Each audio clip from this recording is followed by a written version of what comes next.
How to log in on Danske mobile banking account. Hi everyone, this is Alana from Create Login and Delete. Let's jump right into the video.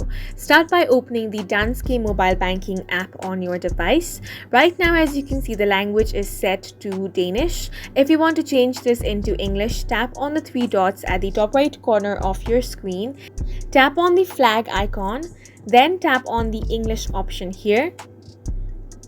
As you can see, the language has been changed to English. Now tap on the log on button. Now over here, you need to enter your user ID.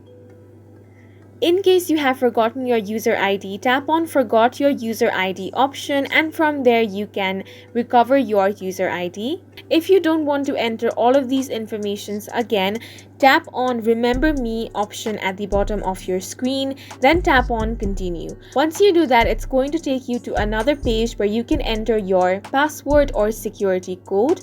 After entering that, tap on the Log On button and you will be logged into your Danske Bank mobile banking account. And that's it for this video. We hope you guys found it helpful. Please make sure to hit the like button and subscribe for more helpful tutorials.